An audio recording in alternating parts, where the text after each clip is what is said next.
नमस्कार दोस्तों, आज मैं पुनः आपको त्रिकोणमिति के अनुप्रयोग कराएंगे।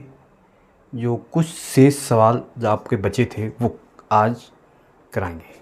आज का क्वेश्चन नंबर पहला दे रहा है 60 मीटर ऊंचे भवन के शीर्ष से मीनार के शीर्ष का व पाद का उन्नयन व अवनमन कोण 30 अंश तथा 60 अंश है। मीनार की ऊंचाई ज्ञात कीजिए। देखिए, ये आपका ये मीनार है और ये है भवन। देखो, ये कह रहा है इसके ये अवनमन कोण ये 60 अंश का और ये उन्नयन कोण ये 30 अंश का, और भवन की ऊंचाई 60 मीटर और मीनार की ऊंचाई x।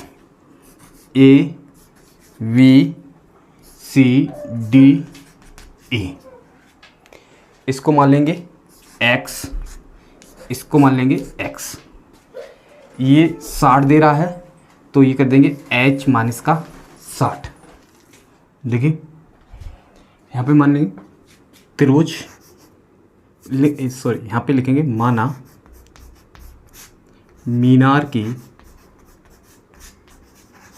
ऊंचाई h मान लेंगे, ए बी बराबर मान लेंगे सी डी बराबर मान लेंगे x, और डी ई इसको मान लेंगे h माइनस का 60।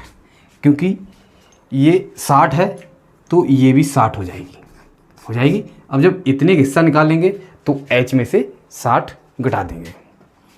ये त्रिभुज ए वी सी में, त्रिभुज ए वी सी में क्या लेंगे tan 60। भाई tan 60 क्योंकि आधार है और क्या है लंब है, तो हम लगा देंगे tan 60 बराबर क्या होता है लंब बटे आधार, यानी ए सी बटे ए बी, और tan 60 अंश का मान होता है √3।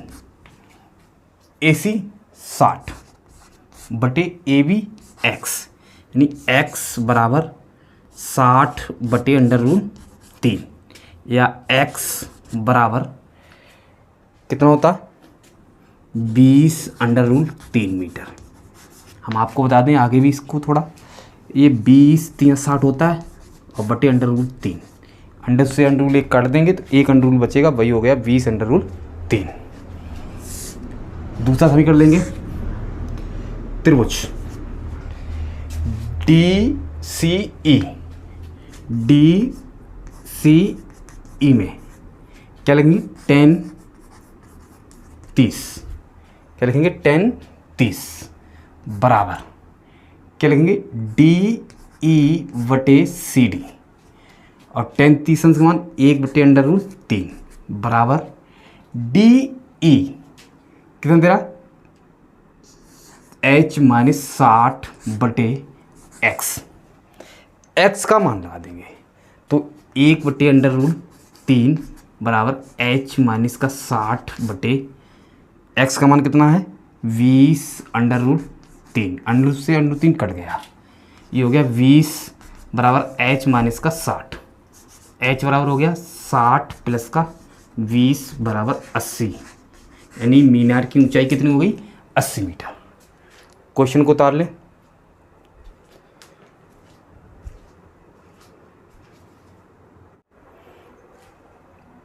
आज का क्वेश्चन नंबर 2 है, सड़क के एक ओर स्थित एक मकान के सड़क के दूसरी ओर स्थित मीनार के शिखर से मकान के छत तथा मकान के आधार का अवनमन कोण 45 और 60 अंश है। यदि मकान की ऊंचाई 10 मीटर है, मीनार की ऊंचाई याद कीजिए। देखिए, ये मीनार है और ये मकान है। ये कह रहा है ये मकान की छत है और एक मकान के आधार पर ये आधार, ये 60 अंश का कोण दे रहा है और ये 45 अंश का कोण दे रहा है। इसकी ऊंचाई 10 दे रहा है, इसको मान लेंगे x, ये भी x हो जाएगी, और इसको मान लेंगे h। A B C D और ई। देखिए यहाँ पे लिखेंगे माना मीनार की ऊंचाई बराबर h, ए बी बराबर सी डी बराबर x, ये हुआ, और डी ई बराबर h माइनस का 10। यहाँ लिखेंगे त्रिभुज ए बी सी में, कौन सा वाला करेंगे, ए बी ई में, सॉरी ए बी ई में, ई और करेंगे तो क्या लिखेंगे tan 60 बराबर क्या लिखेंगे वी ई बटे ए बी, यानी पूरा, यहाँ से पूरा लेंगे यानी ये तो ए बी ई यानी इतना ले लेंगे, तो बी ई कितना दे रहा है h और ए बी x, ये हो गया अंडर रूल 3, बी ई कितना हो गया h बटे x, या x बराबर h बटे अंडर रूल 3, ये समीकरण नंबर फर्स्ट हो गया। अब दूसरी कंडीशन, त्रिभुज क्या लिखेंगे डी ई सी में tan 45 बराबर, आप क्या हो जाएगा डी ई बटे सी डी, इसका मान 1, डी ई हो जाएगा h माइनस 10 बटे x, x का मान रख देंगे, x का मान या इसका इसमें गुणा कर लें तो x बराबर h माइनस का 10, x का मान हो जाएगा h बटे अंडर रूल 3 बराबर 10 माइनस h माइनस का 10, कैंची गुणा कर देंगे तो h बराबर under rule 3h minus 10 under rule 3, इसको दे लें तो ये हो जाएगा अंडर रूल 3h माइनस का h बराबर 10 अंडर रूल 3, h कॉमन ले लूँ, अंडर रूल 3 माइनस का 1 बराबर 10 अंडर रूल 3, तो h बराबर कितना हो जाएगा 10 अंडर रूल 3 बटे अंडर रूल 3 माइनस का 1, ये हो गया मीटर। ये आपका आंसर किसमें है, इसमें। आगे बढ़ाना चाहें तो इसके संयुमी का गुणा कर देंगे, इसके संयुमी का गुणा करेंगे तो क्या हो जाएगा, यदि आगे बढ़ाना चाहें तो ये हो जाएगा h बराबर 10 अंडर रूल 3, ये हो गया अंडर रूल 3 प्लस का 1 बटे 3 माइनस का 1, ये हो जाएगा 2, ये कट जाएगा, उसका आंसर आ जाएगा। ठीक है, आगे करना चाहें तो 2, ये हो जाएगा 5, इसका इसमें ये हो जाएगा 3 प्लस का अंडर रूल 3, ये आंसर आएगा। इतना छोड़ देंगे तब भी आपका आंसर सही, इतना करेंगे आगे इतना भी सही। ठीक है, क्वेश्चन को उतार लें।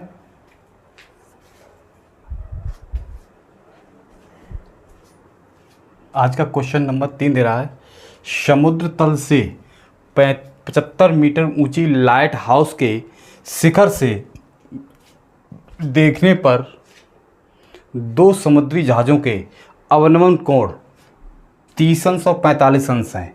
यदि लाइट हाउस के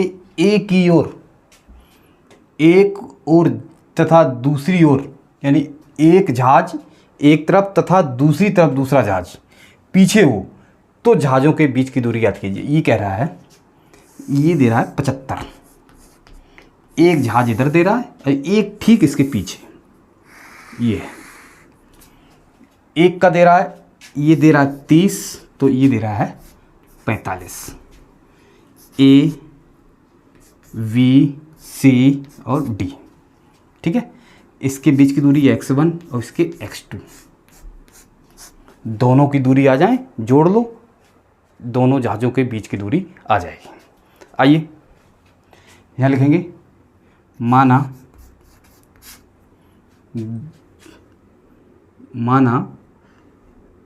ए डी बराबर x1 और क्या लिख देंगे वी डी बराबर x2। ठीक है, तो यहाँ पे ले लेंगे त्रिभुज ए डी सी, क्या लिखेंगे ए डी सी में tan 30, क्या लिखेंगे tan 30 अंश, ये लंब ये आधार, तो लंब आपका कितना दे रहा है डी सी बटे ए डी, ये हो जाएगा 1 बटे अंडर रूट 3 बराबर 75/x1 और x1 बराबर आ जाएगा 75√3 मीटर। ये एक मान आया। आइए दूसरा देखें। त्रिभुज VDC में क्या होगा, 10/45 बराबर DC/VD। इसका मान 1, इसका 75/x2, यानी x2 आपका कितना आ गया, 75 मीटर। यहाँ आप लिखेंगे दोनों जहाज़ों के बीच की दूरी। क्या लिखेंगे, बीच की दूरी। दोनों को जोड़ लेंगे, कितना है, 75√3 प्लस का 75, तो 75 कॉमन ले लेंगे, √3 प्लस का 1 मीटर। ये आपका आंसर। ठीक है, क्वेश्चन को आप तार लें।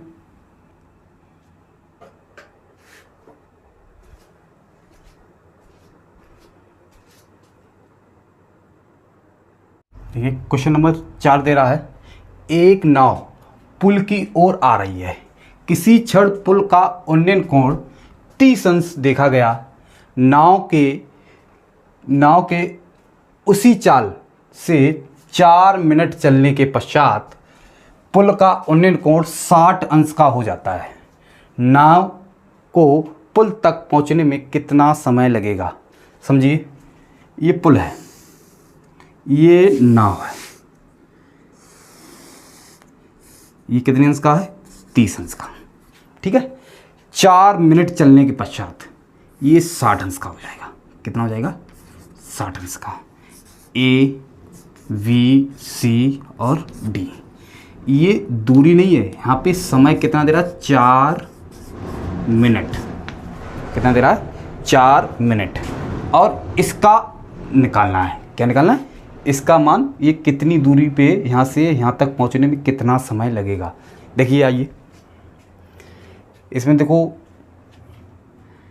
ये कितने अंश का है, 30 अंश का। ये 30, पहले अभी ये देखो, ये वाला कोण हमने ये ले लिया है कोण ADV। देखो कोण ADV बराबर, ये कितने अंश का हुआ, 180 अंश का। भाई 180 अंश का हो जाएगा, नहीं हो जाएगा, ये वाला कोण 180 अंश का हो जाएगा। ये हमने 180 अंश का कर लिया, समझे ना। ये जब 180 अंश का कर लिया, हमें कोण क्या निकालना है, ADC। क्या निकालना है, कोण ADC, समझे ना, बराबर 180 माइनस का 60, 120 अंश का हो गया। देखो ये वाला कोण 120 अंश का हो गया, तो ये कोण कितने अंश का होगा, 30 अंश का। क्यों हो जाएगा, क्यों, 120 और 30, भाई 120 और 30 150, और ये हो जाएगा 30 अंश का। भाई कोण आपका ये 120 अंश का हो गया, तो कोण कौन सा वाला, ये 30 अंश का, ये 120 अंश का, तो ये ACD, कोण ACD बराबर कितना हो जाएगा, 30 अंश का हो जाएगा। हो जाएगा, जब कोण ACD बराबर कोण CAD, समझो, बराबर 30 अंश का है, समझे ना। ये कोण, तो ये कोण कितने अंश का, 30 अंश का है, तो ये रेखा बराबर हो जाएगी। भाई AD बराबर आपका क्या हो जाएगा, CD। समझ में आया। जब ये कोण और ये कोण बराबर होंगे तो कोण कौन सा बन गया, ये त्रिभुज कौन सा बन गया, समद्विबाहु त्रिभुज। कौन सा बन गया, समद्विबाहु त्रिभुज। तो समद्विबाहु त्रिभुज में क्या होती है, दो, भाई जब दो कोण बराबर होंगे तभी दो रेखाएं बराबर होंगी। तो ये रेखा और ये रेखा कैसी हो गई, बराबर हो गई। तो हमने ये कह दिया AD बराबर CD। अब जितना समय चलने में AD को लगा, उतना ही समय चलने के लिए CD को लगेगा। अब आइए त्रिभुज इस वाले में आ जाइए, क्या लिखेंगे, BDC में समझिए, BDC में हमें निकालना क्या, ये निकालना, ये क्या दिया, आधार, ये आपका क्या दिया, आधार, और ये क्या दिया, कर्ण। भाई ये आपका 4 मिनट ही तो आ गया, ये आपका 4 मिनट ही तो आ गया, और ये आपका आधार। तो हमें सूत्र कौन सा लगाना है, कॉस थीटा बराबर क्या होता है, आधार बटे कर्ण, यानी आधार आपका क्या हो गया, VD बटे CD, कॉस 60। BD आपका कितना दे रहा है, BD लिख दो, बटे CD आपका कितना हो गया, 4, इसका मान 1/2 बराबर VD बटे 4, ये काट दो, 2 हो गया, यानी BD बराबर कितना हो गया, 2 मिनट। क्या हो गया, 2 मिनट, यानी नाव को पुल तक पहुंचने के लिए कितने, 2 मिनट लगेंगे। ठीक है, क्वेश्चन को आप उतार लें।